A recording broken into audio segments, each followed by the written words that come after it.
Hi, for those of you that do not know me, I'm Danielle Smith with the Passenger Carrier Safety Division in headquarters. As far as my role within the ELD world, I was on the ELD rulemaking team, and now I'm on the core implementation team. So that pretty much brings in a little bit of every part of the ELD world. The technical specifications is pretty much what we're going to concentrate on today, which is found in the Appendix A to Subpart B. That's pretty much the functionality of the device. Earlier this morning we talked about hours of service to kind of give you an idea of how certain things need to be recorded within the ELD, such as certain duty statuses that are not automatically recorded. As far as what we can do today is, of course, any question you have about the functioning of the ELD will kind of field between the four of us. I guess that's about it. It's just trying to go with the technical. I try to keep a consistency between the technical specifications and then the operational part, actually putting the devices into operations and ensuring that we understand what we need to do to operate efficiently.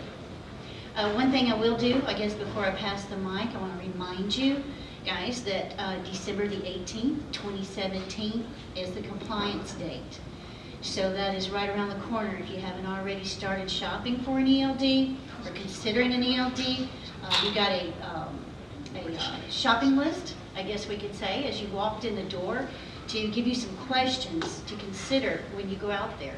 With these devices, you can find anything out there that's from a pure ELD that does nothing but record hours of service to a device that's part of a large fleet management system that'll do everything except wash the coach. So it just depends on what you want, what you need, whether you want something that can have all those extra bells and whistles, or if you want pure hours of service monitoring and compliance. So with that December 18th compliance date, if you're not already using an AOBRD that's 395.15 compliant, then you must go to an ELD. If you install those AOBRDs onto your vehicle before the compliance date, you've got 2 years to use that 395.15 compliant AOBRD. At the end of that additional 2 years, December 2019, then that device will either have to be upgraded to an ELD or be replaced with a compliant ELD. So that should be one of your shopping questions there. If I go ahead and buy this AOBRD now, will you be registered and will you do the software push to upgrade it to the ELD once the compliance date gets there? Are you going to charge me a fee to do this? So keep in mind some of these questions as we go through these technical specifications and think about your operational aspects. This is something you probably really need to make a note of if this is going to fit my operation. So with that said, I'll pass you on to Adrienne. Oh, she's going last. Good afternoon. My name is Raymond Henley. I'm from the FMCSA IT Development Division. And I'm here mainly to focus on the technical specifications from IT's perspective, mainly the data transfer and requirements and other technical requirements of the ELD. And I'm Andrew Nagel. I'm with the Bolte Center, we're doing much of the technical implementation of the data transfer process, at least, and providing support to FMCSA. So I'll be able to answer questions on data transfer, some of the registration stuff, and kind of anything else that I can jump in on. I'm Adrienne Gildet. I'm actually the Deputy Executive Director of the Commercial Vehicle Safety Alliance, so odd man out at the FMCSA team table, but good partners with the agency, obviously. I wanted to highlight just one or two issues for you guys as well, and then hopefully we can jump into questions and a really good discussion.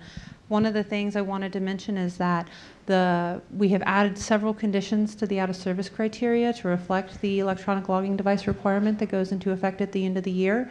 So they're in the current 2017 out-of-service criteria with a little note that says as of December 18th. So they're in there in the hours of service section. As you guys know, the underlying regulations did not change. Hours of service rules have not changed. It's just how we're tracking the hours roadside and how we're analyzing them. So, you know, it will have a small impact on the way we do hours of service enforcement roadside, but relatively small in terms of the whole process. We also, in an effort to kind of ramp up and get ready for the implementation date, have incorporated the electronic logging device requirement into our annual North American Inspectors Championship. That's kind of our partner event with the American Trucking Association's Truck Driving Championship. We have a little championship with our inspectors as well. And we have both a practical aspect, some educational training for the inspectors that are there competing. We'll have some vendors in with their actual devices, and so the inspectors will be able to go in and play with them and manipulate them and really get a feel for how they work, and then take that back to their colleagues in their jurisdictions to start preparing for the implementation. And as soon as the training comes out of FMCSA and the NTC, we will work with the agency and the National Training Center to make sure that the training gets out to the guys roadside, so that when the implementation date happens, everybody is ready to consistently and uniformly enforce the new requirement for the electronic logging devices. And I think that's all I have in terms of kind of introductory stuff. Obviously, we'll be answering questions. Great, and thank you very much for your introducing yourselves. Again, my name is Brandon Buchanan here with the American Bus Association, and let me talk a little bit about some of the format for this session and also just a few ground rules. So this session is going to be a fully, almost no holds barred, question and answer session, which will initially begin with some pre-selected moderated questions, and then we'll open it up to everyone in the audience, and we'll just ask that please do raise your hands, and someone will bring a mic to you. And when you do receive a mic, please do identify yourself, what company you're from, your name, before you begin speaking.